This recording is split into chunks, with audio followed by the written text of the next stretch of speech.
At Sierra, discover great deals on top brand workout gear, like high-quality walking shoes, which might lead to another discovery. 40,000 steps, baby. Who's on top now, Karen? You've taken the office step challenge a step too far. Don't worry, though. Sierra also has yoga gear. It might be a good place to find your zen. Discover top brands at unexpectedly low prices. Sierra, let's get moving. Out here, there's no one way of doing things. No unwritten rules, and no shortage of adventure. Because out here, the only requirement is having fun. Bank of America invites kids 6 to 18 to golf with us. For a limited time, sign them up for a free one-year membership, giving them access to discounted tee times at thousands of courses. Learn more at bankofamerica.com/golf with us. What would you like the power to do? Bank of America. Restrictions apply. See BofA.com/golf with us for complete details. Copyright 2025 Bank of America Corporation. This episode is brought to you by State Farm. You might say all kinds of stuff when things go wrong, but these are the words you really need to remember. Like a good neighbor, State Farm is there. They've got options to fit your unique insurance needs, meaning you can talk to your agent to choose the coverage you need. Have coverage options to protect the things you value most. File a claim right on the State Farm mobile app and even reach a real person when you need to talk to someone. Like a good neighbor, State Farm is there. Welcome to 4Kids Flashback.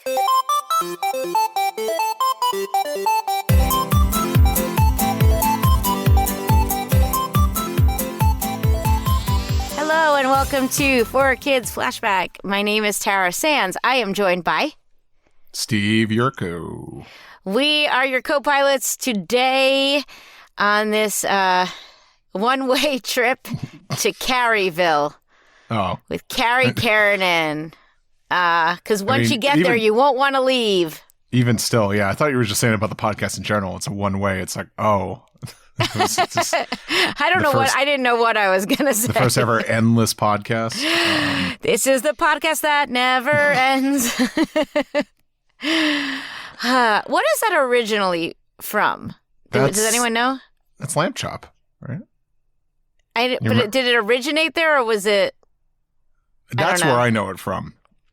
Me too, but I didn't know if it was a lamb chop bridge. I mean, yeah. Otherwise, I'm not familiar with the legacy. If it was, I don't know. I feel like if it's been ongoing before that, I feel like we'd known about it more.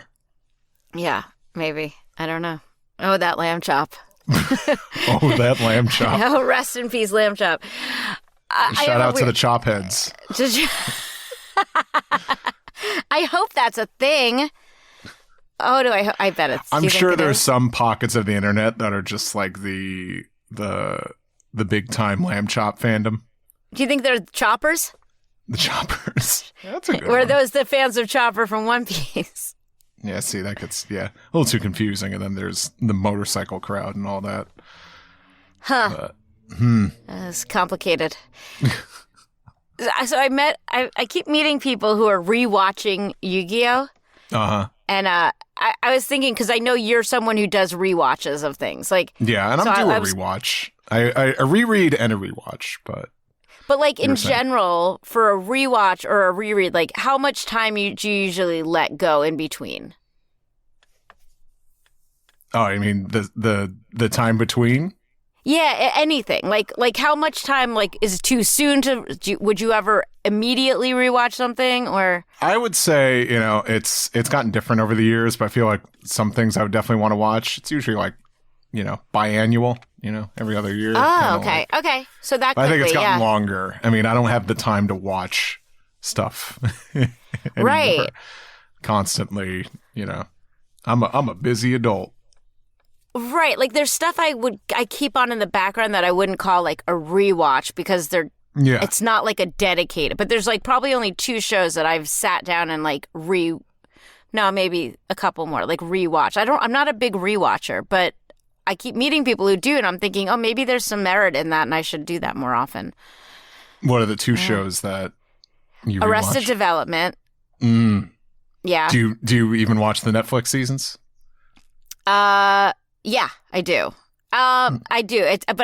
I'm slow to get there. I like Arrested Development as a palate cleanser before bed because sometimes I watch a lot of either like something too heady or murdery, or so Arrested is like a good sleepy time show. Gotcha. Schitt's Creek, I think I haven't rewatched all of it, but I've rewatched most of it. And there was an Australian show called Summer Heights High that I've watched a few times, but there weren't many episodes, so it wasn't like a major commitment. Yeah. Yeah. What have you rewatched recently? Rewatched recently? Hasn't been recently, but like I'm always revisiting Simpsons. At least the first, 9 or 10 seasons or so. Oh, wow. Okay, early. Yeah. There's so much to watch, yeah. I don't care to watch most of it. Yeah. Anything else that I usually rewatch? Like, it's definitely, I've fallen off of that. Like, an anime called Yu Yu Hakusho is another one I would tend to revisit like every couple of years or so, but it's been a while since my last revisit. Yeah, like I've met people who have watched Hunter x Hunter like 6 times, and I'm like, holy moly. Like, that's a lot. Yeah. But at least it's like, impressive, yeah. Yeah, and the anime does have like a beginning and an end. There's still like there's over like 100 episodes of Hunter x Hunter, I think, so. Oh, yeah, definitely. And then there's movies, and yeah. Mm-hmm. I'm impressed with the people I meet, how dedicated they are to rewatch stuff. But yeah, a lot of them are like watching Yu-Gi-Oh for the first time in a long time, and that's kind of fun to hear. I'm wondering how I want to go about it, because I do want to reread the manga, and finish reading the manga, like the parts of the manga that I never read. And I do want to watch the dub, but I also, like, a part of me wants to watch the Japanese version too, and kind of, because I know you need more time. Too much of that. Yeah. I know you have a break coming up. Is there something on your wish list to watch during your break? I don't know. People have been asking, like, some people ask me, like, what my plans are. I'm like, oh, geez, I don't know. And I better plan that soon before I fall into that, I don't want to say depression hole, but kind of just and then it hits 3 p.m. and it's like, oh, I haven't done anything yet. What I want to rewatch, though, I haven't. Or watch for the first time. It doesn't have to be a rewatch. I was introduced to X-Files recently. Yeah. Huh. And solid, that kind of somewhat relevant to our podcast recently, with the Bree Sharp episode. But I would like to watch more of that. Let's see. Okay, well, keep us posted about what you decide to watch, because I like to get my suggestions from you. I'm sure people are like, what anime and cartoons are you watching? I'm like, I want to watch the X-Files. No, I think that's... maybe The Wire. Oh, The Wire. People have been telling, ever since I've been I was going to like Otakon in Baltimore for so long. Oh my God, that is a good show. Area. Everyone's like, you got to watch The Wire. So it's just so good. Mm-hmm. I mean, no, not anime, not related to this at all, but who cares, because it's a good friggin' show. Yeah. And I don't know, just some other recommendations. I've been watching Severance. I got to start season 2. Yeah. It's good. I was waiting for a lot of episodes, because sometimes I'm so confused that I need to watch the next one right away with that show. So I don't like to wait a week in between. That's me with a lot now, though. A lot of shows. Yeah, I mean, we're kind of getting conditioned to that. But unfortunately. I like stewing, though. I like I know the marathon is fun. I will give it that. But then when it's when an episode ends, you got to think about it for a week. I tend to confuse the shows I'm watching, though. Like, if I watch too much, which doesn't always happen, but then all of a sudden I'm like, wait, was that person dead? Especially if there's an actor who looks the same, or even the same actors in more than one show. I'm like, oh no. Wait, I thought they were the president. How are they a zombie now? Yeah. Sounds like it's a plot line in the show Severance. It probably could be. Not to spoil too much. Our guest today, someone referred to it as Mokubaception, since we both played Mokuba, and I thought that was pretty funny. Oh, I got my reference I'm going to drop at the start of the interview. Oh, so I can't wait. Prepare for that cringe. So. Oh, I'm so excited. Mm-hmm. Yeah, I mean, I'm just happy to dispel rumors. I love that people think there's some drama to why I didn't do that. Sorry, yeah, I used the term heat. Are you familiar with that? No. It's a pro wrestling term. Kind of. Oh, it is? Oh, no, then I'm not. Then I'm definitely not. Ooh. Yeah. This means all right. There's tension there. Yeah, there's definitely not. I think you'll clearly see that. There's not, but maybe we could make some fake tension to make it fun. So yeah, we'll be right back with Carrie Keranen. See ya.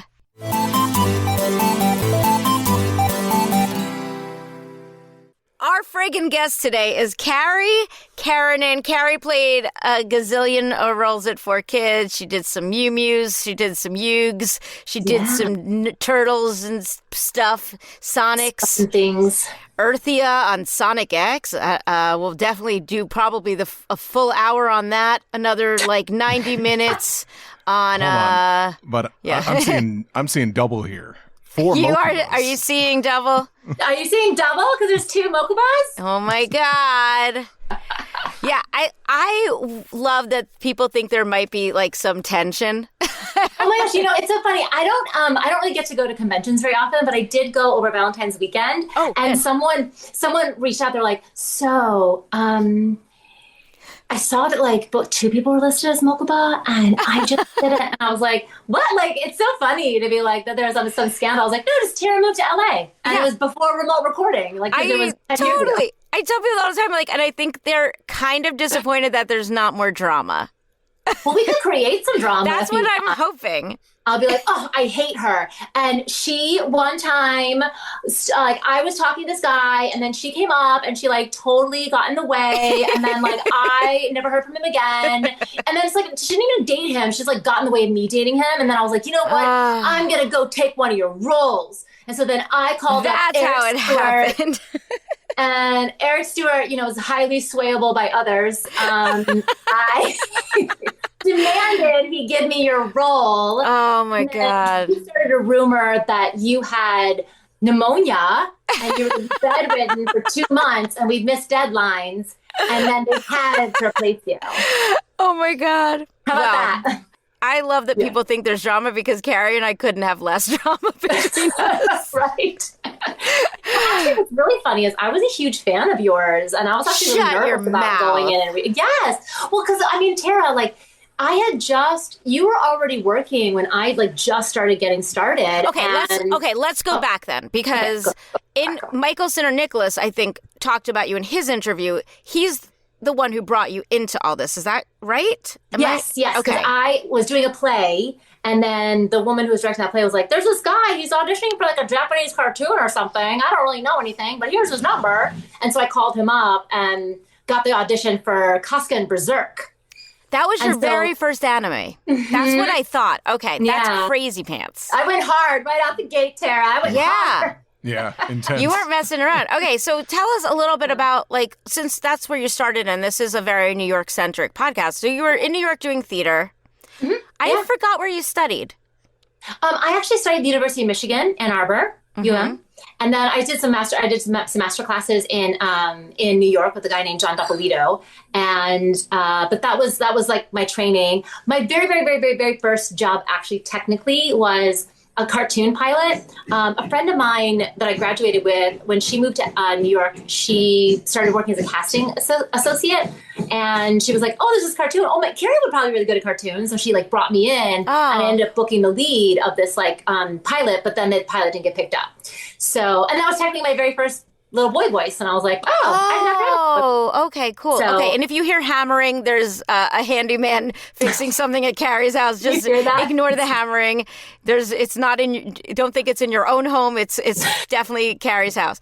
So, okay. So up a little bit early. Sorry. No, it's totally fine. So you did your little boy voice, because to me, Pokemon was the first time it even kind of occurred to me, oh crap, there's a whole world of this that I could do. It didn't even Yeah.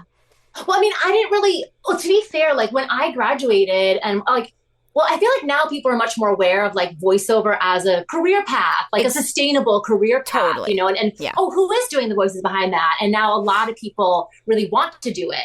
And, but when I first graduated college, I don't know, it didn't really occur to me, I watched cartoons, obviously, you know what I mean? And obviously someone had to voice them, but I didn't think about it as a career, you know?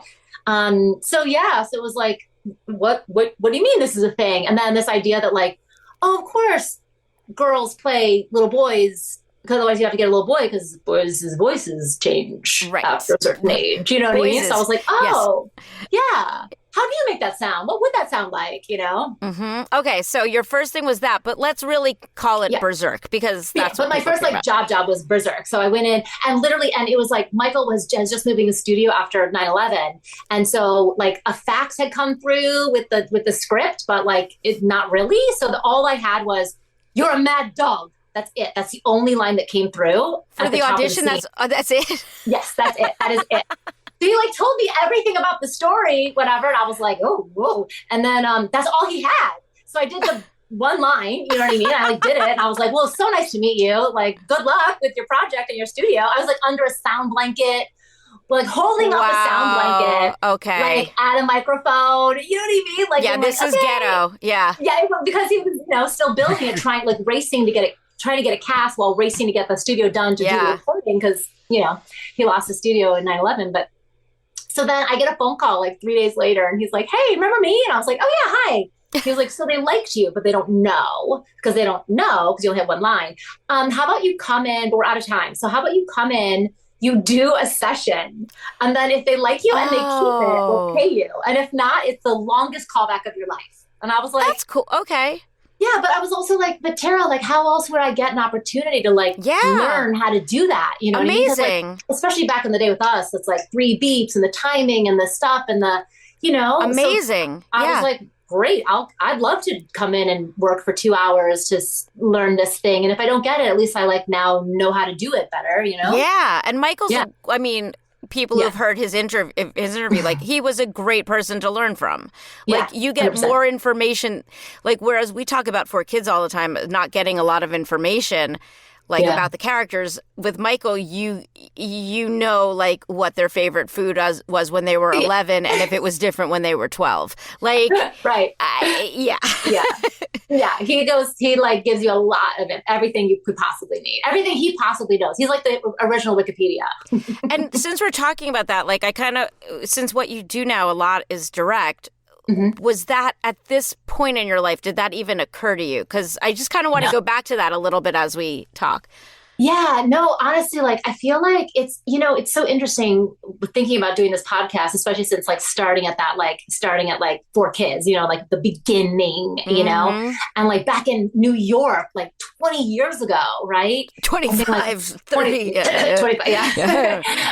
It's crazy to be like, no way could I have imagined that I would be where I am now doing what I'm doing now, because first of all, I didn't, again, at the time, even when I first started, I didn't think it was something that you could do full time. Right. So first I then was all of a sudden a full-time voice actor, and then, and just it was so great to work with so many different people and listen to them and learn from them. And it was so wonderful that I had that opportunity to learn on the job with, both in New York and then when I came to LA. I mean, Mary Elizabeth McGlynn was one of my first directors in LA. You know what I mean? Best. Every time I worked with her, some new piece of information would come, So I try to sort of I work with a lot of people on both coasts in Texas, all over the country. And from people who are I hired them for their first job up to celebrity talent. Right. So I'm still in touch with all the different parts of that. And especially for dubbing, I've given a lot of people their very first job dubbing. And so there is this element of okay, I'm directing you, but I'm also teaching you how this goes. Right. And because I have there's a learning curve. Teacher. Yeah. There is. Yeah. And I tell that to everyone, you can't skip the learning curve. You can't, I know you want to be there, but you're not. So just be where you are and it's going to be fine, Well, you're such an actor's director. I mean, we're skipping ahead, but anytime I've gotten to be in the booth with you, you are an actor's director. And I feel we have a little bit of shorthand too. I'll say to you, Carrie, give me a line read. I don't care. I'm not easily offended. We're both whatever, let's just get the job done and make it good. Yeah, and also line readings is such an interesting thing because for some people they're incredibly effective because if the person is more of a auditory person or a melody person, they just want to feel it. Yeah. And if you just give them the feeling of it, then they're oh, great. And then they do their jazz, their own thing. They're not going to do what I did. They do their own thing. And for people like that and people like you, that's so easy. But there are some people who are mimics. So if I see. Yeah. do it, they will like exactly do me. Like if I'm doing it for a guy, I have to make sure I lower my voice. Otherwise he will like pitch his voice up and like, and I'll be, so then for those people, I always go like, okay, that was a great direct impression of me. And now do you as the character, you know what I mean? So like, it's only really effective for people who are like, they've got something in their head that just like, they have a rhythm that they cannot break. Yeah. Or yeah, that for makes people sense. like, people like you or people who are like auditory that they're like, oh, they just want to like, be like, here's the melody, here's the feel, the tone. Yeah. And then they go like, oh, okay, yeah. And then they do. Well, also like, because you know the bigger picture of things. Yeah. So like, well, you're a director that I trust. I mean, you don't always are not. I mean, unfortunately, we're not always with directors we trust, but like, I trust that you know the bigger picture. So it's like, if I'm not getting it, I'm like, she knows, Okay, yeah, so I mean, I try to do that, and I try to give the actors as much information as is helpful and useful for them. Though I will say this, I tend not to give an actor a piece of information that their character doesn't know. I love that. Because they can discover it as their character discovers it. Yeah. So, and most actors are fine with that. There are some that are, they really like, they're super, super like intellectual, like super. And so they want to know like every single thing they want to hear. And so for them, I try to get them the whole script. I try to get them as much information as possible because they want to see the entire picture to do their sliver. They don't like working in the dark. But I don't like that many people, not in dubbing, because it's a nightmare for you. Yeah. Because most dubbing, you don't like, you walk in and you're like, nope, sorry. But even in original animation, there's times where it's like, I'm sorry, this line has to be a certain way because your other person has already been recorded. And there's like, you're setting up a joke or you know what I mean? There's like, sometimes it has to be a certain way.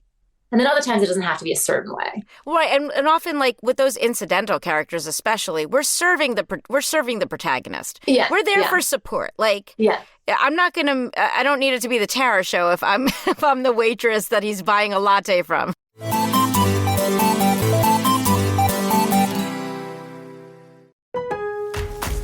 Lowe's helps refresh your garden in time for Mother's Day.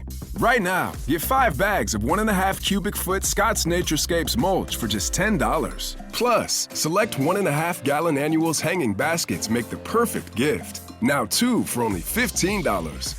The best garden starts with great deals. Lowe's, we help, you save. Valid through 5/7. Selection varies by location. While supplies last, discount taken at time of purchase.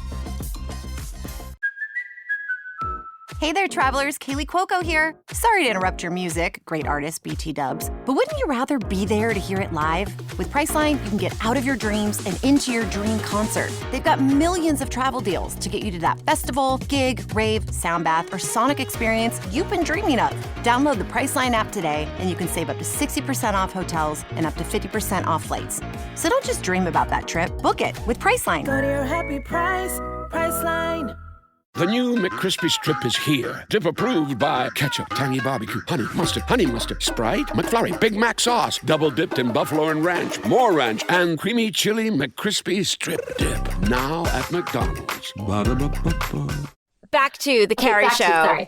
So you book Berserk and you see this. So what's the time between that? And I mean, I know you don't know exact dates and that's fine. Between that and like when someone brings you into 4Kids. Oh, you know what? That is a great question because Berserk was done. I just revisited this with Michael at the convention, but Berserk was done in like 5, remember how they used to do volumes, for DVD releases? Oh, this lighting is just terrible. Hold on. Don't worry. We're only using the audio. Don't worry about it. Oh, but Carrie looks so good. I'll take a screenshot. I look pretty. I'll take a screenshot right now. Watch this. Okay. So now we have it. It's so I think that, because, do you remember, Tony? Oh, Tony's Salerno? Yeah, Salerno. Because I think after Berserk, I worked with Tony on a couple of things. And then, once you started doing it and then you were someone who was technically proficient, they would be like, oh, I have a girl, whatever. Yeah. So I think after that, I can't remember if after that I, just by referral did, some guest spot at 4Kids. But I know that I feel like the first, real big series audition I had was for Teenage Mutant Ninja Turtles for April, which we all read on. Oh yeah, we all wanted that. Yeah, we all wanted it. Yeah. No, and that felt like such a different thing because it was new animation. We knew what Ninja Turtles were. It wasn't like we knew what Yu-Gi-Oh was before we went, and we're like, Ninja Turtles, we know what that is. Yes, yeah. Yeah. And but of course, like that show was like, if you didn't book her, there was like nothing else for you. Very little. But that's another role we shared. Angel. Really? Yeah. I was Angel first, and again, we could fight over it. But yes, so we shared two roles, and I love that. Oh my gosh, that's so funny that like you left for LA, and they're like, I guess Tara's replacement. Yeah, I like that. So, and I like it too because I think when people say like, "Oh, but did you like?" I'm like, I didn't. First of all, I didn't go back and watch and compare. Like, I'm like, it's in good hands. And if someone's gonna have work, I'm glad it's a friend of mine that has work. Like, right? It's like. Especially since like it wasn't like a hostile takeover or something like that. I wish it was. I wish it was a hostile. I mean, is there something in your life right now I could do a hostile takeover on? Let me think about it. It's not too late. Yeah. Wait. Let's definitely the podcast. You could do a hostile takeover of this podcast right now. Just hijack it. Ladies and gentlemen, welcome to Carrie Keranen's podcast, 4Kids. Okay, wait. So I think Shaman King probably, you played Marion, am I saying it right? Fauna? Don't ask me about pronunciations. Okay. I capture all of them and have a folder for every single project I've ever done. Oh, that's smart. And also I rarely remember my characters' last names because you only like say it the first time. Right. You don't. And then no one ever uses it again ever. That's a great point. So you play Marion and Shaman King. That was probably with Tony. Yeah. Mm-hmm. Yeah. That was probably before like Ninja Turtles and then Pokémon Chronicles. Do you remember working on that at all? Yeah. Because also like my time on Pokémon was always doing like guest stars and stuff like that. Yeah. You know, because by the time I moved there, like already like the leads were all sort of like set and stuff like that. So I always came in as like those. I do remember one. So some of them I remember better than others. Where I'll be like, oh yeah, there was one, and I was like archaeologist. But I remember there was one that I just absolutely was so fun because she like legit had one of those like Scooby-Doo like rip off the map. Oh yeah. With the Shop for You Kids like moment in the show, and I was like, oh my god, that was so fun. Would that have been Dora? I don't know. I see Dora on this list. I don't know. When was the first time you actually got to be a Pokemon themselves? Like, did you get to do that? I've never been an actual Pokemon. Never. Well, we have a friend we should talk to about that. I don't book a lot of little creatures. I don't know. I just don't. I'm surprised it never happened because I don't book them. It's always because I'm like in the booth already. Right. Yeah, because if I had to anytime I've read for them, I don't think I've booked him. Yeah. Right. Maybe Yamper, but yeah.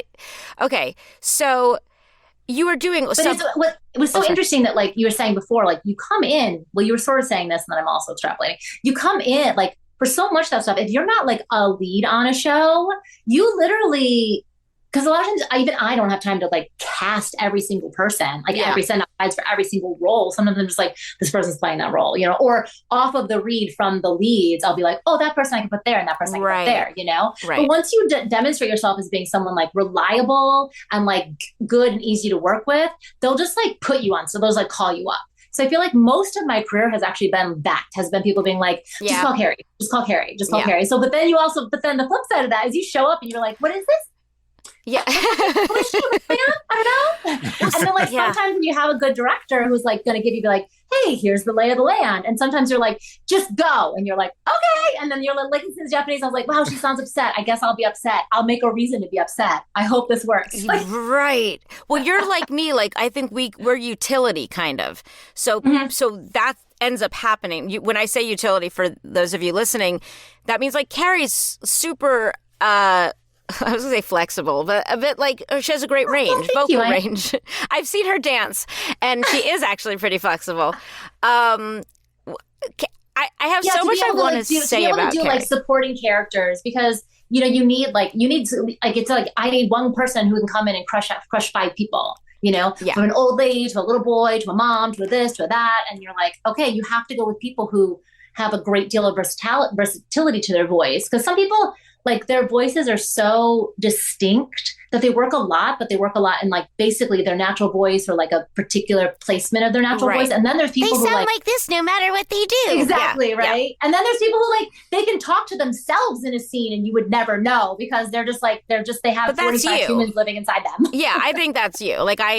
But actually I'm going to take a little tangent because I want to talk about the fact that Carrie has more hours in her day than the normal human. She's not normal. So she's so witchy. She she does all this directing and stuff, but then she also does martial arts. She's an expert at the stock market, and she once did an interpretive dance about it for me. I did. Yeah. There's so much more going on in her world than she should have hours in the day for. So what level are you in martial arts right now? So right now I'm green with a stripe. So I'm kind of at the beginning of the advanced. And so my next belt will be red.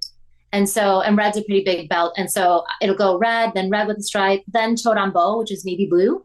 And for that, you have to be in it for 10 months. And then you're eligible to test for black. So how do you do all of this? Seriously. It's so funny that you ask. I think for me, it's really come down to strategizing. And a lot of it has come from me talking to other entrepreneurs, especially women entrepreneurs that I know, and talking to them about how they manage their life, how they manage their time, how they manage their internal world. Yeah. Because I think the thing that I used to do in my early workaholic days was I would be a head down, get it done. I'd be okay, head down, get this done. And then as soon as I get this done, I can deal with the rest of my life. And then I started working more and more, and there was never that break to deal with the rest of my life. And then I was my life is in shambles. What is happening? So I did at that time find an assistant that's amazing. She worked with me for a year and a half and then went to another company. But she still is my CFO. She still handles a lot of my financial stuff to support me. But a lot of it has been habits and mindset. But you really have to habitualize so many things. And I think the question I'm always asking myself is if there's a different version of myself I want to be, that different version of myself is going to have different habits than my current self. So what are the habits of those people? What are the habits of that person? And I go try and find those people and ask what their habits are. Yeah. And I've also been working with a coach who's also really helped me with kind of figuring that out. And then just now, I know that there was a job that I was going to be on that was going to be a couple of directors, but now it turns out for this first section, it's going to be just me. And so now I know I'm going to be Monday through Friday, 9 to 6 for the next 6 weeks. When at first I thought it wasn't going to be full-time for the next 6 weeks. And it's not in the Valley, and my dojon is in the Valley. So when that happened last fall, I kind of fell off my training a little bit, and it was hard for me to get back to it. I actually signed up for a belt test just because I was there's no way I'm going to be prepared, but I want to put the pressure on myself to get prepared. So then maybe I'll be prepared the next month, In actuality, I was so fully prepared, and I passed the test with a 99.75. So, oh my God, I got it together, So, but amazing. There's a lot more. But the stuff that I'm learning now is more complex, and it's just. So I actually sat down with my master, and I was like, "Hey, I need maintenance training.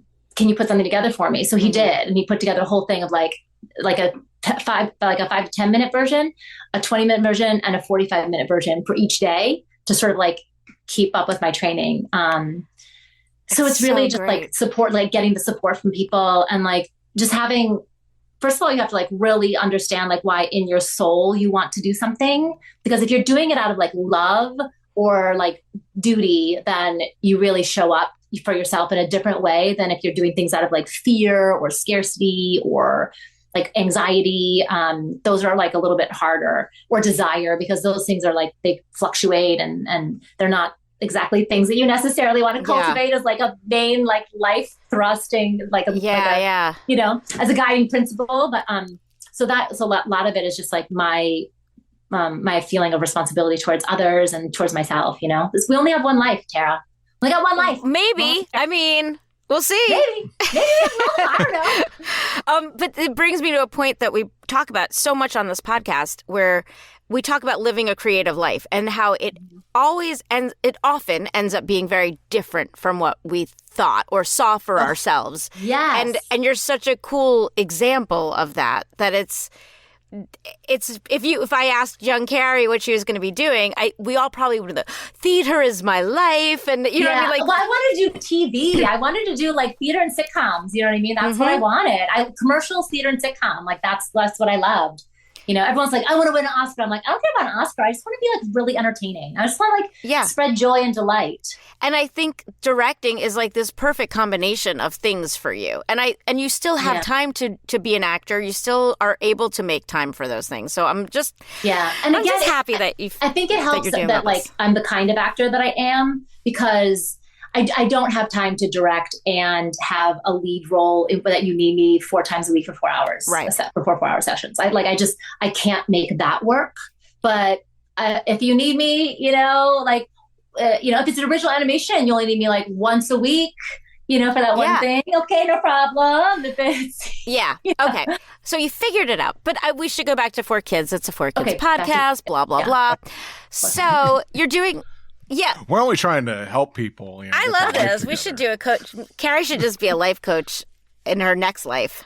If there is another one, because you said we only get one, but. I know. But if I fit like one more, if your day is divided, you know, I could life coach from like 10 to midnight. I can't. You know? But that's something you would do. Like, I can't even deal with you. Okay. So are there any like, these roles that we're talking about, like Tokyo Mew Mew, Shaman King, I know they're not, again, like a million episodes, but do you have any memories of that time and maybe what you learned there? Any directors you loved working with? Any roles that were super fun and stand out? Oh my gosh. You know, I think the one thing that I liked the most about that play, like that you got to work with so many different directors. And each director had their own like style and way. And I feel like it was such a great training ground.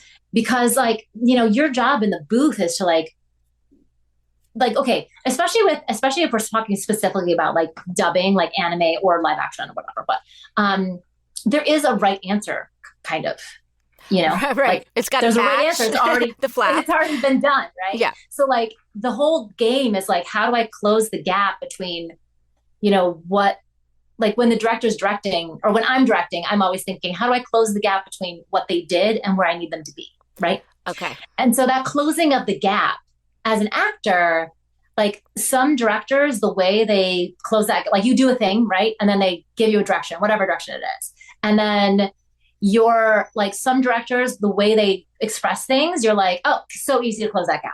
And then other ones, you're like, I am so going to try to close that gap based on what you just said and what I think I did, you know what I mean? Like, so there's definitely like making you kind of like grow in terms of like being able to communicate with different people, especially when you're the receiver of the communication. Like if I'm having trouble communicating with you, I'm the director. That's my problem. Like, and I can say it a different way or reapproach or ask you a question or, you know what I mean? I have so many things available to myself to like try and close that gap in our communication. Right. Yeah. But if I'm the actor, like you can't like turn to your director and be like, I'm sorry, can you say that another way for me? You know what I mean?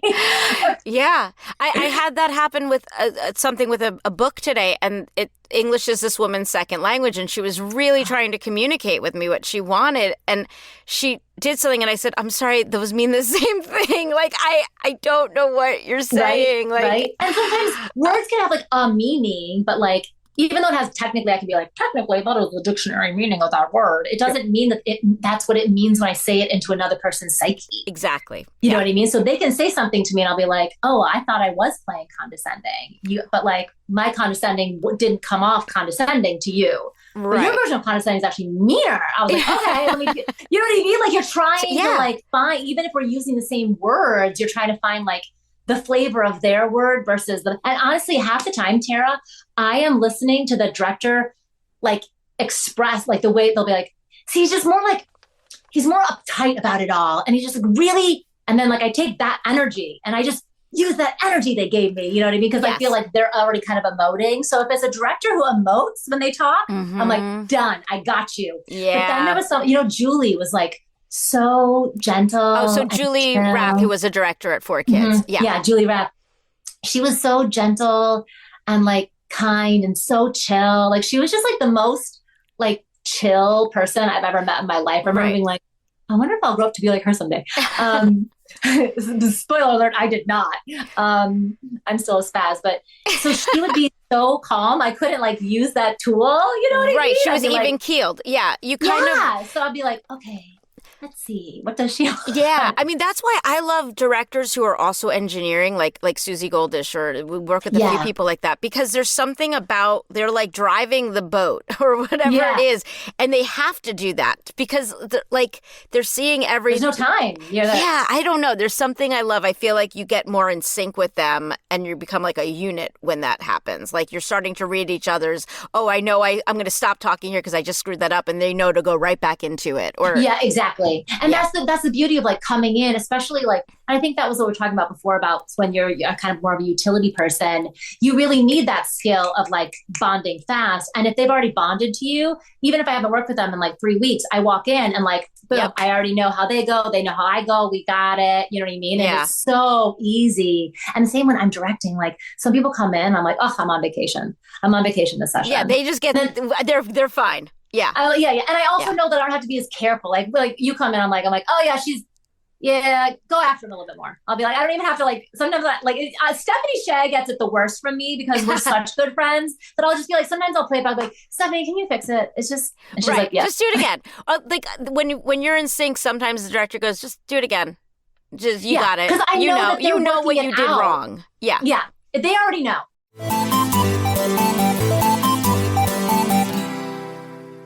The NBA 82 game grind is done, and now the real fun begins. The NBA playoffs are here, and DraftKings Sportsbook has you covered as an official sports betting partner of the NBA. Make it a playoff run to remember with DraftKings. Download the DraftKings Sportsbook app and use code FIELDGOAL. That's code FIELDGOAL for new customers to get $200 in bonus bets when you bet just $5. Only on DraftKings. The crown is yours. Gambling problem? Call 1-800-GAMBLER. In New York, call 877-8-HOPE-NY or text HOPE-NY 467-369. In Connecticut, help is available for problem gambling. Call 888-789-7777 or visit ccpg.org. Please play responsibly. On behalf of Boot Hill Casino and Resort in Kansas, 21 and over. Age and eligibility varies by jurisdiction. Void in Ontario. New customers only. Bonus bets expire 168 hours after issuance. For additional terms and responsible gaming resources, see dkng.co/audio.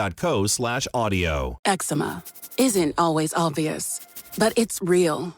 And so is the relief from Ebglyss. After an initial dosing phase of 16 weeks, about 4 in 10 people taking Ebglyss achieved itch relief and clear or almost clear skin. And most of those people maintain skin that's still more clear at 1 year with monthly dosing. Ebglyss, lebrikizumab LBKZ, a 250 milligram per 2 milliliter injection, is a prescription medicine used to treat adults and children 12 years of age and older who weigh at least 88 pounds or 40 kilograms with moderate to severe eczema, also called atopic dermatitis, that is not well controlled with prescription therapies used on the skin or topicals, or who cannot use topical therapies. Ebglyss can be used with or without topical corticosteroids. Don't use if you're allergic to Ebglyss. Allergic reactions can occur that can be severe. Eye problems can occur. Tell your doctor if you have new or worsening eye problems. You should not receive a live vaccine when treated with Ebglyss. Before starting Ebglyss, tell your doctor if you have a parasitic infection. Searching for real relief? Ask your doctor about Ebglyss and visit ebglyss.lilly.com or call 1-800-LILY-RX or 1-800-545-5979.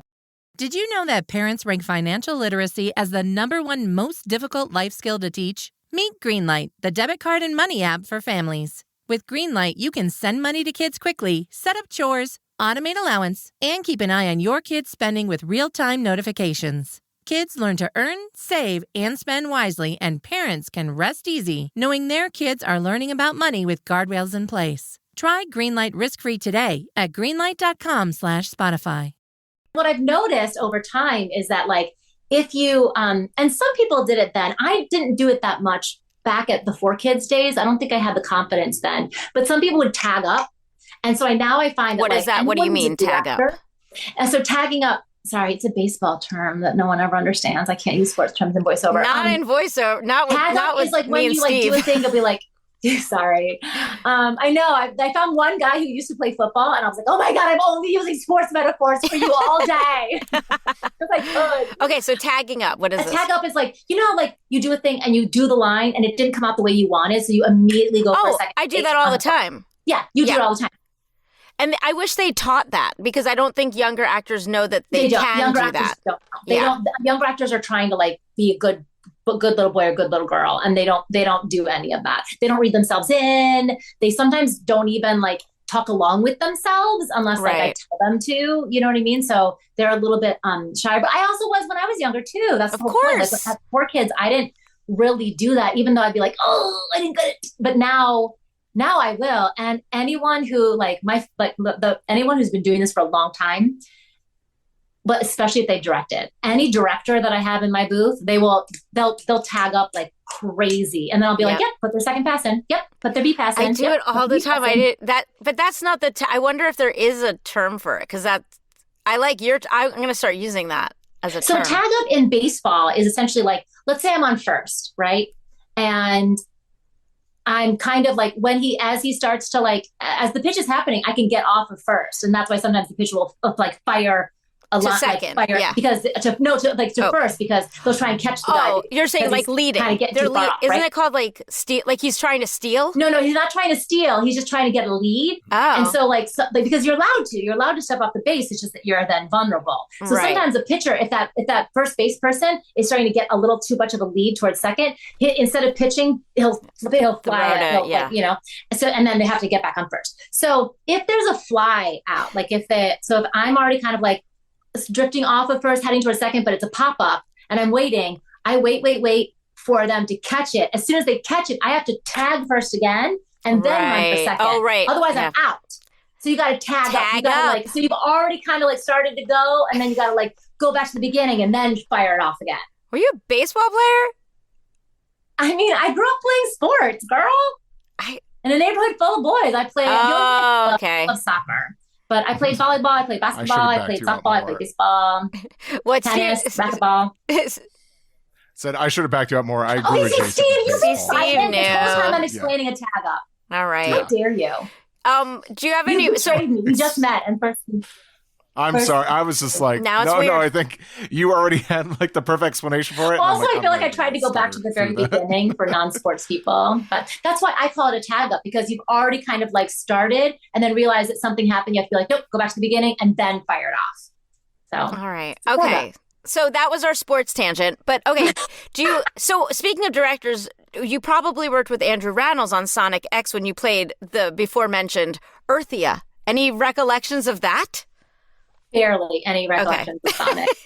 Barely any recollections of Sonic. So I just remember like, but I like, he was super like chill for a show that was so like, you know what I mean? But yeah, I don't remember that much about that. I remember one show where I played like a bunch of, like I played a pig, like a southern pig. And that was super fun. I remember playing. Would that have been like Viva Pinata, maybe? Yeah, Viva Pinata. Okay. Yeah. I'm looking for that on your thing. I don't know if you're on here. If you're not, we'll add it. I don't see it on your. Yeah. On your IMDb. Couple of characters on that, and like I played like I think a sheep and a pig, and that was so fun. I love playing like animal-based characters because they're just like wild. And one of the fun things about booking Mokuba after you left was.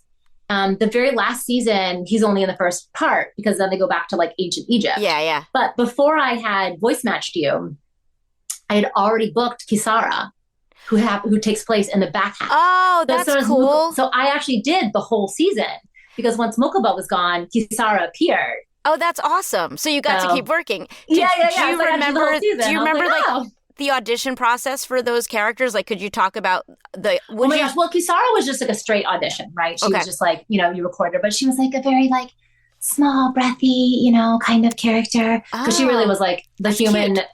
She was like the human version of the blue-eyed dragon, right? Oh, okay. For Mokuba, it was so funny because I went in and listen, everybody read to voice match you. Like, everyone did. They were all like, funny. Who's going to take her? And I did it, and I was like, oh my God, this is terrible. I'm going to try. And Mokuba was like spunky, and he's like kind of. So you didn't feel good about your audition? That's so interesting. I did not, because you and I, like, our natural voices aren't that close to each other. No, they aren't. But I think of you as a good voice matcher, so that's why I'm surprised. Yeah, I guess so. I did it. And I literally came out of the studio, And I was like, hey, I don't know if you're still seeing more people, but like, I have a friend that I think would really do this. And I pitched him That's so this funny. other girl. Funny. And he was like, okay, great. Yeah, no, I think we're done. So, and I was like, oh, sorry. I thought he was like so offended that I was like recommending someone. And of course, like he couldn't say anything at the time. But when I came in, he was like, Carrie, you booked it. He was like, you were like a dead match for her. And then you come out and you're pitching some other girl. Like, what is wrong with you? And I was like, well, I didn't know. That's so fun. Do you think of yourself as a good I'm a terrible voice matcher. Like, I just passed on an audition. As a good voice matcher. I don't. I don't. But it's interesting. I've actually like done a really good job of voice matching. The few times I've tried, I've done a really good job of it, honestly. But I don't like think of myself as that. I guess I just know too many people who are like really, really good at it. That's how and I get it. I'm not them. You know, right? I mean? I'm like, I'm the same way. Like, I suggest other people. Like, I'm like, why did you send this to me? My favorite one is I voice matched Mindy Kaling. Ooh, I can hear that. And it was weird because like I heard it and I was like, oh, I think I can do that. And I did the audition and I was like, oh, dang.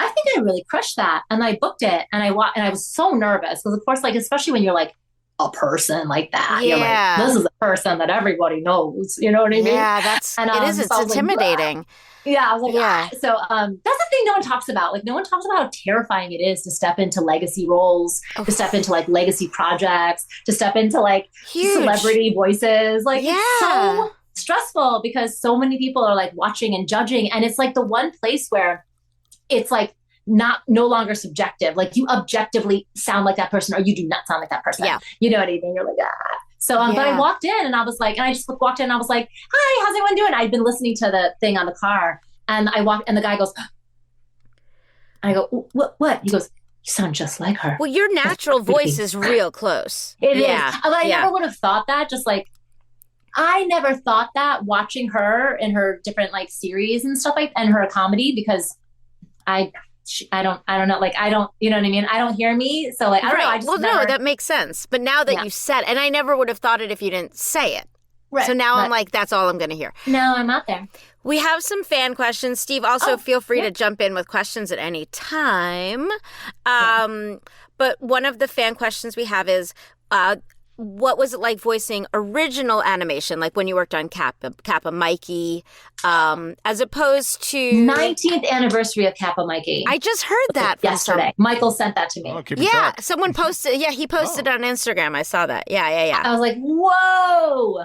Yeah. So like the difference when you get a role like that, as opposed to They said as opposed to like 4Kids style localization or the Saban Glitter Force Doki Doki villain that you played. So like, I guess what is your approach? How does it differ? I love playing villains. Man, I love playing villains. I like playing mentors and villains. I just love it. And it's so nice because Studiopolis calls me in for villains all the time. And I'm like, yes. You think it's because they think that you're a bad person? You think maybe? Probably. Yeah, I mean, probably. They know I'm a bad person, obviously. I mean, honestly, well, Tara, the answer is a little bit different now, like post-pandemic. But I think the biggest thing about doing original animation is that you get to be with others. Yeah. You know, Kappa Mikey, we recorded like at least 3 or 4 of us in the booth at a time. So we're doing those scenes like together, like hearing each other and you know what I mean? And then sometimes like I always like when I was doing Kill la Kill, I was always the first person in. So I didn't hear anyone. Yeah, it's such for a like bummer. the entire first 2 months that I was recording that. You know what I mean? So it's like all you have is like the Japanese and like silence, you know? So if you're like later, if your scene partners are already in, it's nice because then you get to hear them and at least kind of react to them. So you don't feel quite as lonely, you know? But I think that's the biggest difference, just being in the room. But even when I did Dragons, you know, I was always it was just me. Cause even now, and like when I'm directing an original animation right now and it's always one-on-one. It's not still is even for new animation. Yeah, it's a bummer. Yeah. So I think I've heard that maybe I feel like someone told me that there was like one thing they went in, there was like 2 of them there or something, but I just think everyone got used to this other workflow. So I don't know. And I think people are still worried. Like right now, okay, like COVID's not a huge problem at the moment, but there's this horrible flu going around Los Angeles right now, right? So I think that just like now people are just like, they don't want to stay safe. Yeah. Period, So I think that's the biggest difference. And like when you're there and you get to like see the people and talk to them and whatever, it's like, it's such a nice bonding experience. And like so many of the people that I hold dear to my life and my heart, now like are people I met, way back then, or even, when you used to go in, remember when you used to go in and sit to your agency to read, and you'd like sit on the couch and you'd like strike up a conversation with the person next to you. I made so many friends that way when I moved to LA. Yeah. Someone did ask why you decided to move to LA and what the move was like for you.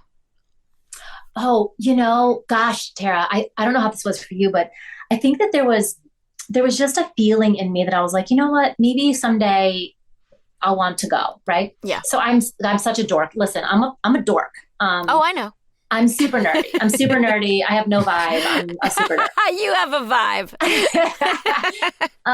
So I took one of those huge Post-it notes, like the poster size Post-it notes, and I put it on my wall and I wrote everything I wanted to have happen before I moved, or have in place, or have taken care of by the time I moved to LA. Because I don't know about you, but I definitely knew people who would, once they were like kind of done living in New York, it was so miserable for them that they had to still be there. Yeah. Once you're done with it, it is, if you don't love being in that city, it's just too hard. It's just too hard. Oh, I felt like the city was beating me up. The city told me when to leave. Exactly. A lot of people feel that way, right? So I kind of had seen that happen with some people, and I was like, I want to be ready. Like, I want to be ready to go. So like the moment it happens where I'm like, I'm out, I can just peace out, right? And so I made this whole thing, and it was like, I had a certain, I was like, well, first of all, no credit card debt at all. I was like, I wanted to have like $10,000 saved. I wanted like a recent on camera, like primetime spot. I wanted a recent commercial spot. And you did with the Cool Whip spot. Yes. Actually, that ran like friggin' crazy. Actually, yes. That spot like funded my move to LA. I was wondering. Honestly, that's what I was thinking. Yeah. So I and even down to like get that shoe fixed, go to the dentist, like just because I was like, I just don't want to be in LA being like, oh my God, my teeth, where's a dentist? I just had a lot of like, I was just nervous about it. Oh, drill. I was just nervous. So I just, and like, you don't really know, and you're going to be in a place where you're not really going to know that many people, and having to get settled. And then I like went through, and then I was like, oh, this relationship's not going well. And I was like, well, I'm not going to go break up with someone and then I'm not going to go to LA and then break up with someone and sit in an apartment and stare at my wall with no friends, So I started bitching to my friend Meredith, and I just caught myself like doing it more, and then like the job I was at, I was getting kind of like, rah. And literally I was on a phone call with someone, and they made me so mad. And I hung up the phone, and I picked it up, and I called Meredith. I was like, you will not believe what just happened. I was like, ah! And she was like, Carrie, you're done. Mm-hmm. You're done. It was time. It's time. And I was like, oh. And it was literally like the clouds opened. Tara, so much of my life, I look back now and I go, I didn't make any decisions. I made 0 decisions. I just like, the veil was pulled back, and the decision that I was supposed to make was revealed to me. And I just went that way. And the few times that I tried not to go that way, life got really hard until I went that way. Yeah. So I learned to be like, oh, I guess I'm going that way now. Okay, let's do that. And so I literally felt like it just opened up, and I was like, you're right. I have to go. And I hung up I was like, I have to go. I have to put in my resignation. So I literally hung up the phone. I like gave my notice at at the place I was working at. I gave my notice to my agents. I called my mom, and she and I just started strategizing like how to get me out in LA. And I will tell you that from that phone call to me moving in LA was 12 days. What? Carrie? I was ready. I had my list. You were ready. Oh, I love that.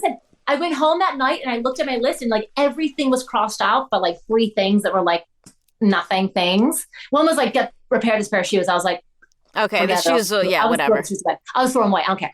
Yeah. Oh my God. Oh, I love that. So inspiring. Yeah. Because I was just ready. And I think that that's the thing, like, gosh, especially as a voice actor. I mean, I think you feel it a lot in a creative field because, oh, thank you so much.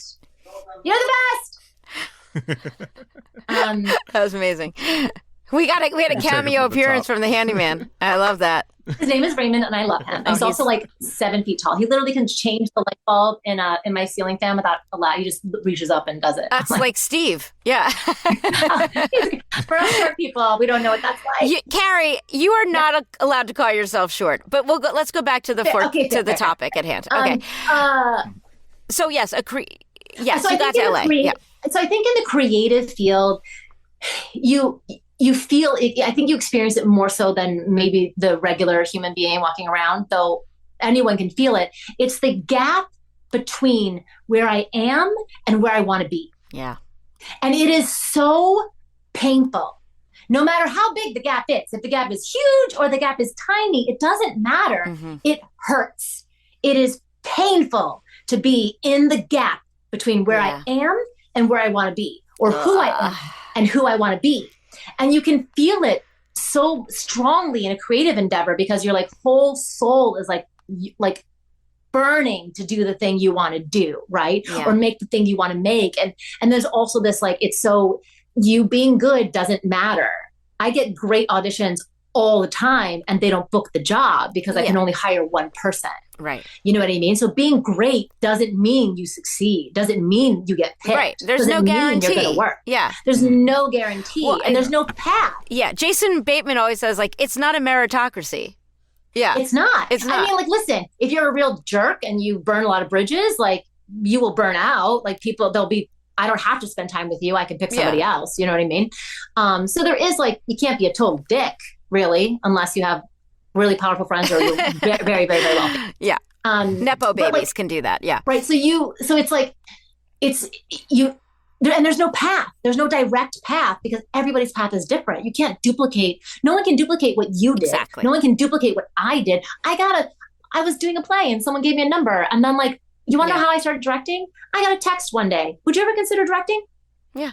And you said yes. I mean, it's also about saying yes. And even if you don't know if you can do it, it's trusting. But it's about getting ready.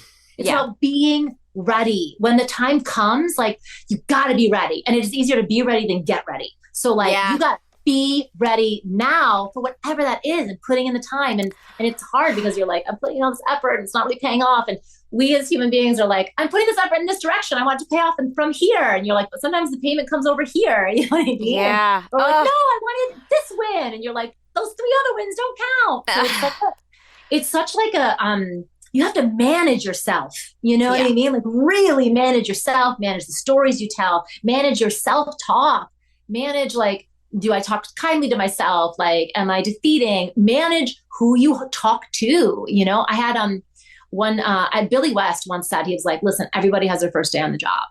Like everybody has their first day at school, you know, no matter what the project is, even if you've been working for a long time, it's still your first day at school. It's okay to feel that way, even if you've been working for years, you know what I mean? Because you're always growing, you're always learning. There's no there that you get to. This is Billy West saying this, you know what I mean? He's gotten there. He's fine. He's there, you know what I mean? Yeah. And then someone else I trust very much, he runs a studio and he was like, Carrie, there's plenty of room at the top. It's the bottom that's crowded. Yeah. It's so true. And so you it's have to so be careful true. about getting around people who are, crabs in a bucket, you know what I mean? And you have to be around the people who are like thinking about it differently. And I got really, really lucky. I was with Paradigm, speaking of like going into agencies. And I ended up sitting next to this guy named Joe Narciso. And the great guy. This is a voiceover agency in New York that she's talking about. Yeah. And he is not only a great human being, but like wildly talented and was like the top guy at the time. Yeah, he was like the VO guy in New York. Yeah, commercial. It was like guy. him and his 4 friends. They were like the guys. Yeah, totally. Yeah. Right? They booked everything. Yeah. Yeah, they were the voices. Like Will Arnett was one of those guys. Yeah. Mm-hmm. Yeah, he was in that little pool. Yeah. So I got to be, and like for whatever happened, like we connected and we got to be friends and I got to like be around, I get to like hang out with them, you know, between like auditions and stuff. They'd be like, oh, I'm meeting up with so-and-so and so-and-so. You want to come? And I was like, yeah. And I just like walk around. I'd listen to them talk. Yeah. I'd listen to the way they talked about approaching auditions, approaching jobs, approaching copy, like navigating their careers, you know, and then like, I was like, okay, you know what I mean? I think that was better training than any like training I got from school at all, because it was mindset stuff, you know? And I just think that in a creative life, like you gotta like strap in, you gotta have courage because you gotta face yourself, man. you can't, like, if you have bad habits, it's not for everyone. Habits, yeah. It is not for the faint of heart. Do not do this. There's something else you can do, you know? I mean, but though it's a great, beautiful way to live a life, you know, because you do get challenged all the time. You have to grow all the time. You have to handle disappointments. You have to handle rejections. You have to learn how to handle success, which is also hard. Everyone thinks, oh, success is going to be great and easy. Oh, absolutely not. Once you have some success, it's going to set off a whole bunch of stuff you didn't know you believed or you thought. Oh, hell yeah. Inside you. And you're going to have to manage that. And you're going to have to be like, and does success make you sabotage? Because then you're going to have to manage that. That's a whole other ball of wax, you know, and there's just no getting away from your own human existence when you go on this path. And then on top of that, you can put in all the work and then not really be getting the returns you want. And then on top of that, you can be living your whole life in the gap, because every time you achieve something, you're like, but now I want to blank. And then you're like, well, crap, now I'm in the gap between here and there. Yeah. But then I get that. Well, now I want to blank. Well, now I'm in that gap, you know? Yeah. Like, I am now directing more video games, but I've been wanting to direct video games for 5 years. Right. It took me 2 years to get my first game. Yeah. You know what I mean? And then I got my second game, and then I got my third, my fourth, my fifth. Well, that's why I love that we're talking, because you're a hard worker. I love that people are hearing how hard you work and about the hustle and about and at a certain point, yes, things do get handed to you because you've proved yourself and worked your ass off. But it's never without that. Mm-hmm. Yeah, you've had to earn your reliability.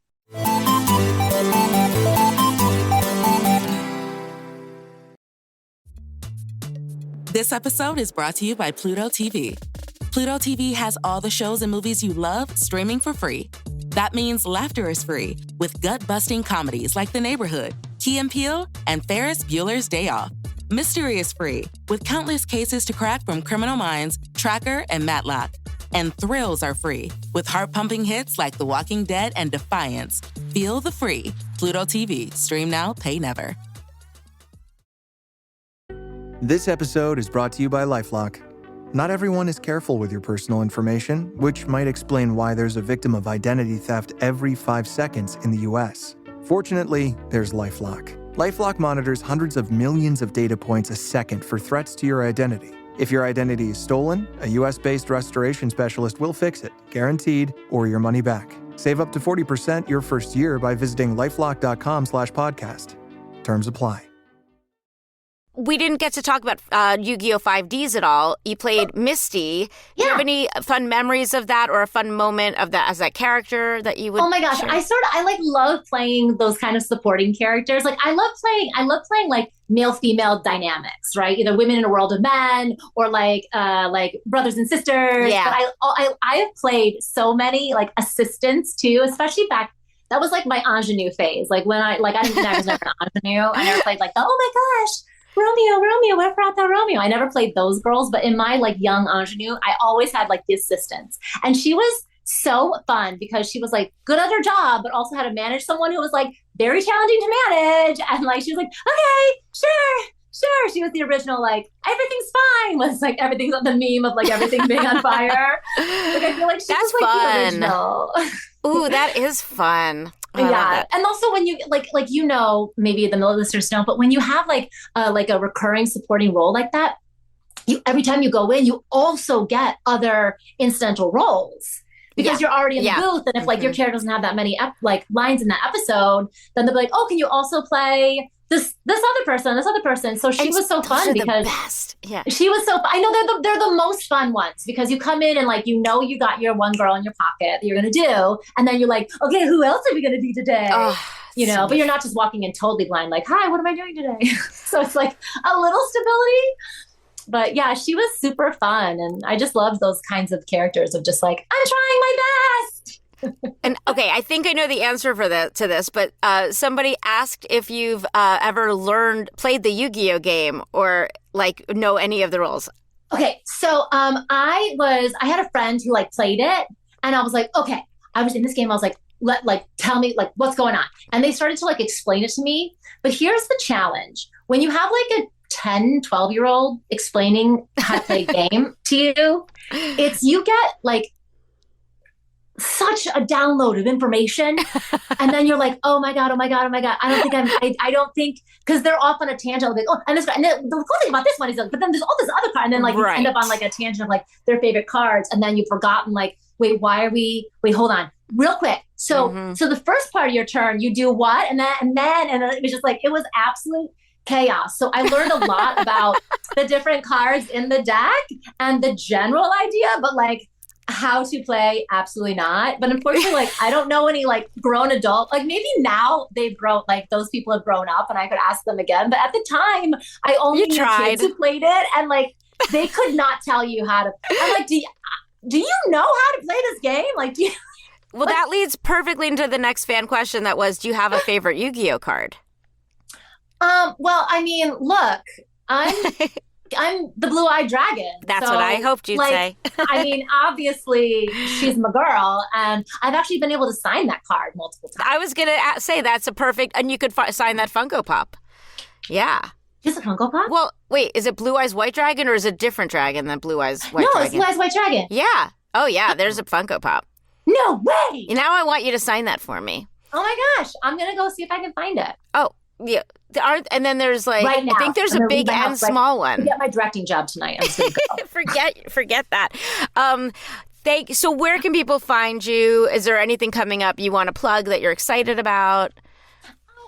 That's a great thing. Well, I mean, obviously anything coming up I can't talk about. But, NDA. But I am super excited about some of the games that I directed last year. They're coming out this year. Because some of them are like card-based games, and some of them are like first-person shooters, and some of them are like, like Champion Arena. So I'm really excited. I don't know what those are. I'm so excited to see what you directed. Okay. Yeah. And then, but I'm pretty easy to find. I'm Carrie Keranen on like Twitter, Instagram, and Facebook. Though I'm most active probably on Instagram. Okay. I'm trying to be on Blue Sky, but someone impersonated me and we shut them down. And then I tried to start an account, but then I got shut down because they thought I was impersonating me. So, that's fun. Yeah, it's the whole thing. But, so I'll put links to Carrie's, I can't talk. Links to Carrie's social media in the show notes. So you can just click down below to go to follow her. Click them and then find me. Yeah. And then one of the things that I'm like, oh, I don't know if I'm allowed to publicly say this, but yeah, I don't. I'm just kidding. You want to vague it? You want to be vague? No. Okay. Ooh, that's such a tease, Carrie. I'm sorry. I know. Cut it No, out. don't be sorry. I love it. Well, I like the teasing. The cast is not allowed to announce themselves, but like I never got a contract saying I couldn't announce I was directing it, but I've just been quiet in solidarity. The next Iron Man movie, right? Mm-hmm. Yeah. That's right. Yeah. Oh my God, Tara, I will not ever be able to direct a Marvel project because once I got the job, I would fall down dead. So if I just fall down dead one day, you can know that I got offered a Marvel project. So that's my final question then. Is that your dream project is something for Marvel? Not necessarily. Like I'm a huge like a comic book nerd, though I read more like Vertigo comics growing up and more of the DC world. I didn't start getting into Marvel until maybe like 5 or 6 years ago during the pandemic when I had time to because it's really hard to jump in on their timelines. Yeah. I literally went to my friends. I was like, okay, listen, if I was like, what's your favorite, Fantastic Four arc? What's your favorite, X-Men arc or whatever, just so I could find an entry point, you know what I mean? Because they've just been going on for so long and I had kind of fallen out. But I used to have a friend of mine who was really into comics. And so, and he was like, oh, I love figuring out what people would like. And I was like, what do you think I would like? And this is like way back in the day in New York, like 25 years ago. And I hadn't read any comics since I was younger. And he was like, oh, so he brought me Birds of Prey, Gail Simone's Birds of Prey. Okay. And I devoured it on the subway. Like I called him when I got home and I was like, is there more to this? And he was like, yes. And so then he started bringing me things that he thought I would like. And I really started reading a lot more comics, but they tended to be more independent comics. But like any of those, like talk about terrifying, but stepping into those IPs that are like really established, there's actually something coming up that I'm wrapping up. It's got to come out soon because I'm doing the last episode soon. Yeah. But it is an IP that makes me cry every time I think about it. Oh, I'm so excited. So maybe by the time this interview airs, yeah, we might be able to talk about it. But okay. Yeah. So I'm just so I already have I'm already like doing one of my like absolute dream jobs, right? No one deserves it more. When I look at you with this ponytail, all I want to say to you, and I know Al will explain it later, is oil or cream? Oil or cream? That was Carrie's line in the Cool Whip commercial.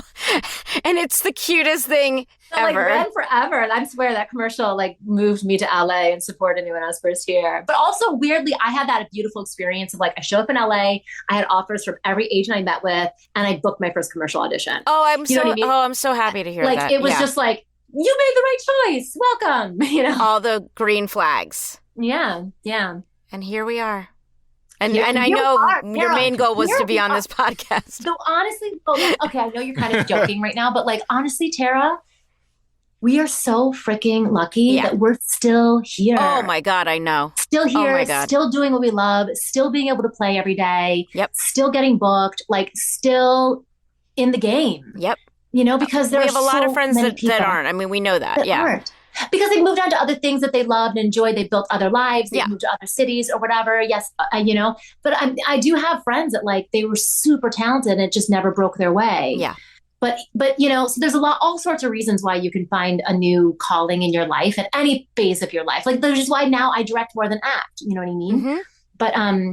But like it is, you hear the statistics all the time of like the small percentage of people in the union that work. Yeah. You know what I mean? Mm-hmm. And to think that like you and I have been like making that happen for ourselves for 2 decades. So lucky. I mean, lucky, but also I think I love that people are hearing you talk because I think they also realize that there's an element of luck, but you're really one of the hardest workers I know. And I respect it tremendously. So I'm so excited that you had an hour to give us today because if you knew what her schedule was like, you'd understand how complicated that is.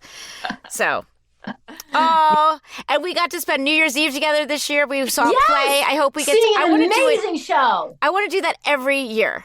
Oh my gosh! Only if we get to see a show as good as Sutton Foster and Once Upon a Mattress. Yeah, that was really fun because that was magic. Yeah. It was so good. She's pretty rad. All right. Yeah. Get the hell out of here. You go do your directing job. I love you. Thank you for doing this. I love you. I love you. Thank you. And Steve, so nice to meet you. Sorry, we're enemies now that you didn't you kept quiet for that whole baseball situation. Didn't back me up. So it's weird. I'll let you guys. No. Yeah, no, it's weird that like one person I'm like, I've deepened my connection with, and one person I now have a mortal enemy. Fight. Oh, so now I've... Yeah. Oh, I'm recording all this and it's staying on the show. Yeah. So... Great. You know, just as we're about to celebrate, it's like, oh, they're not enemies. Sarah, I love you so much. Steve, suck it.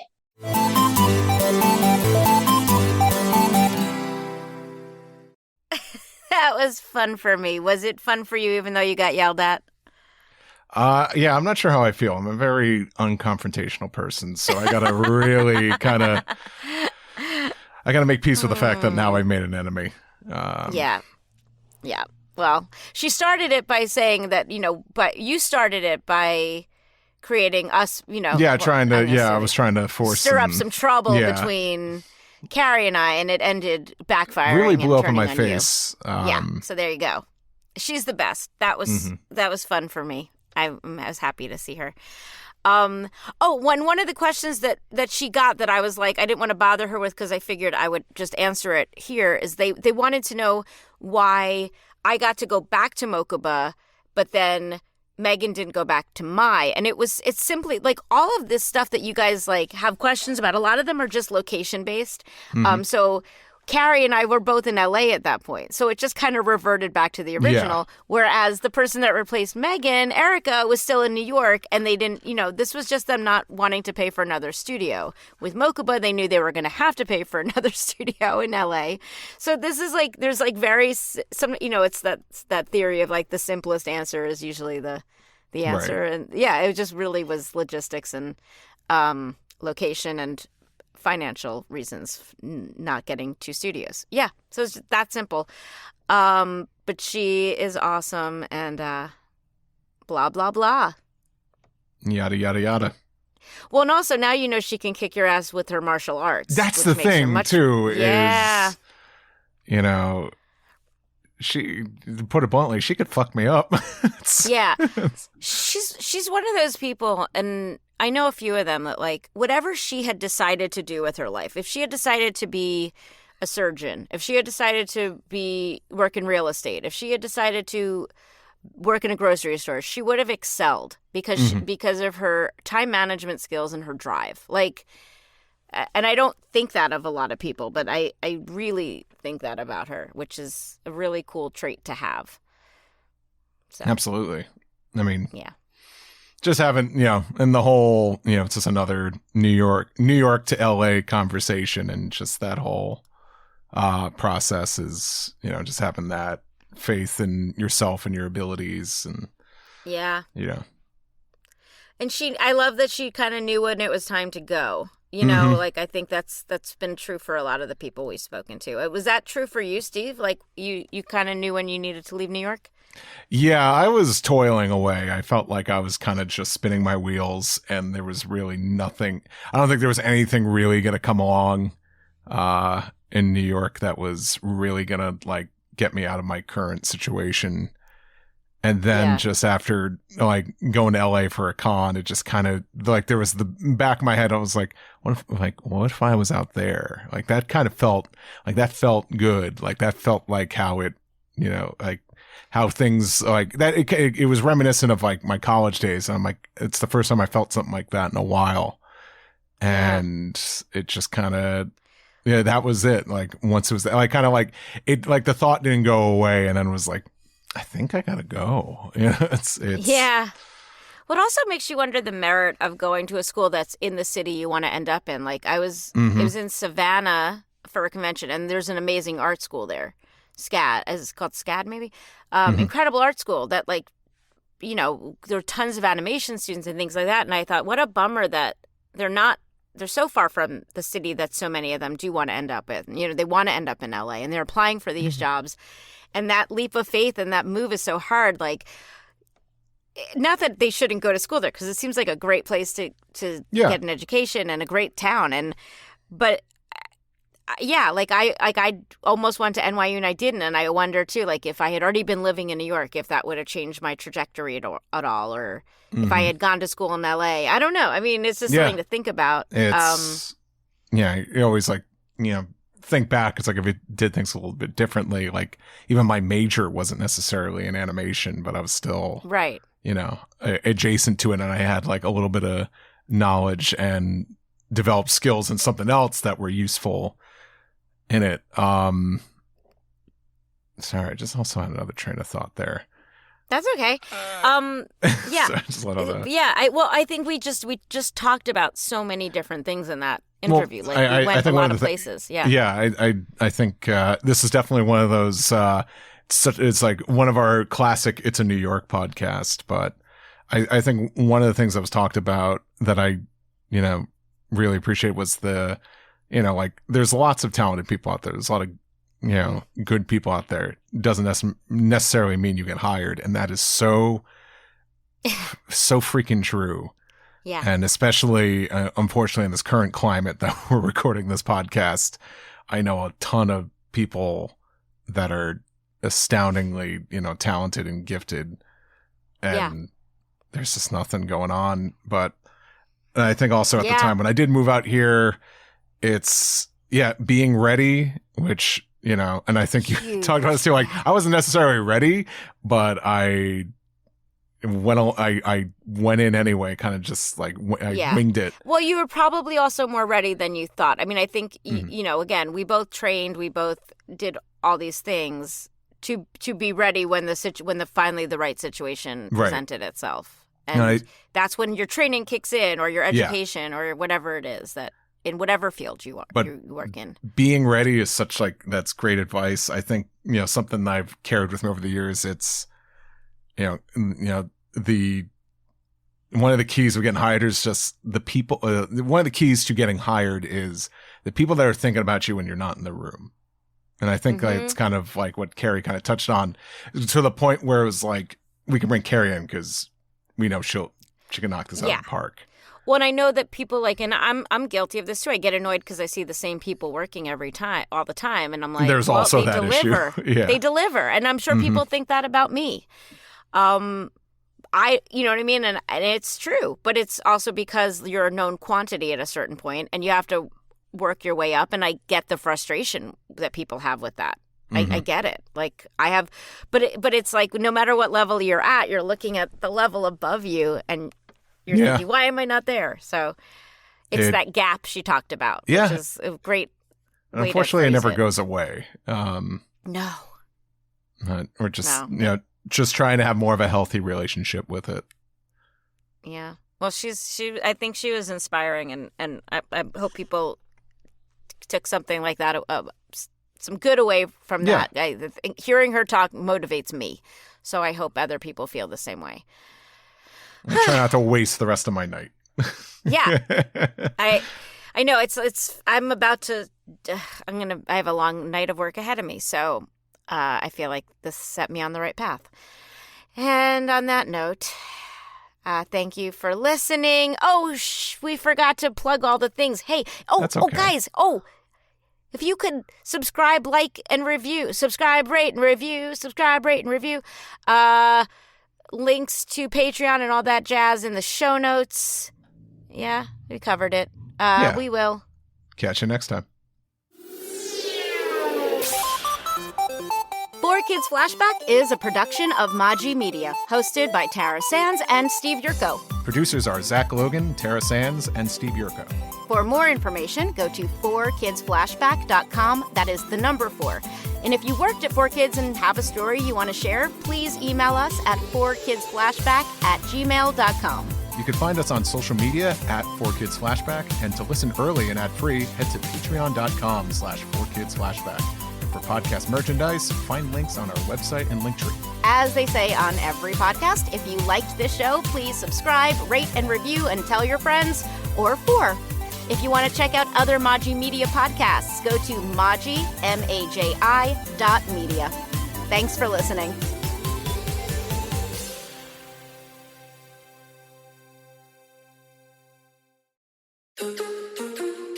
Hi, it's Ashley and Jess with Wellness Reality Check. We are 2 health practitioners, moms, and best friends trying to navigate the world of holistic health in a balanced, productive way that brings health to our lives instead of dogmatic extremes.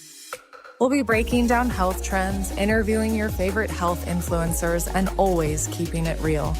We hope this podcast brings listeners back down to earth, providing a dose of reality in the often idealized world of health and wellness. Wellness Reality Check. Follow the show now on Apple Podcasts, Spotify, or at wellnessrealitycheck.com.